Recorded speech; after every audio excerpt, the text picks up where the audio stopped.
I want to talk about immigration.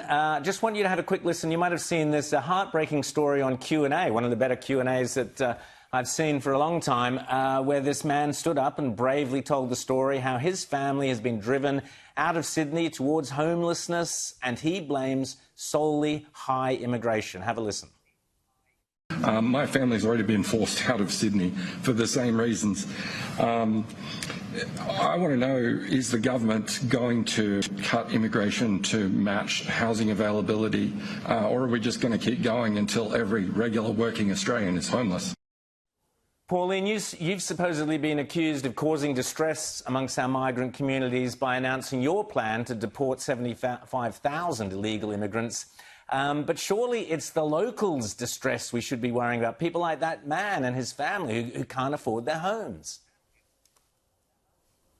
Rowan, it breaks my heart to actually hear this poor man say, you know, he had to move out of his home or move out of Sydney because he can't get housing. This is happening all around the world, all around the country. And just now in Brisbane, the council have been told and the police have been told to move on the homeless out of the parks and everything like that. So they've been told to move on. Where are they going to move on to?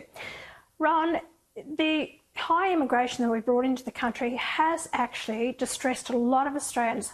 My concern is for the Australians here. I don't care about the people who came out here on visas. They came here, they took out a visa. The contract was, you will stay here for only a short period of time, then you must leave the country. 75,400 are still in the country illegally. Yes, I have said I want to deport them. The funny part about it is that I'm only a minor party. I'm one senator on the floor of Parliament.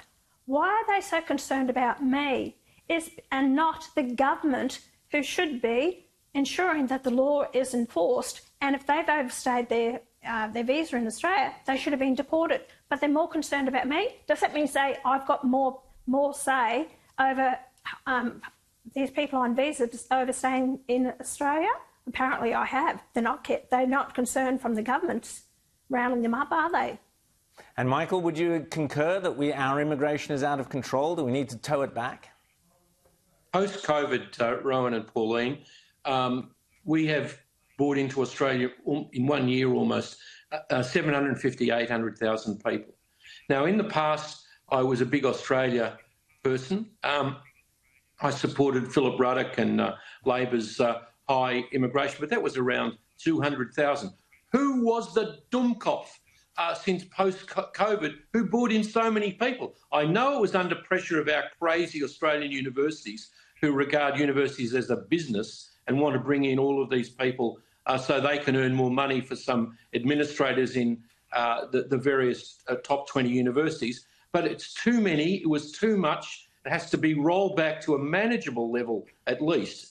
But I'd like to know the story since post-COVID of who was responsible and who let this get out of control. Michael, I love the word Dummkopf. You had me at Dummkopf. Pauline Hanson and Michael Danby, thanks so much for talking tonight on The World According to Rowan Dean. Bit German. Great to have you both.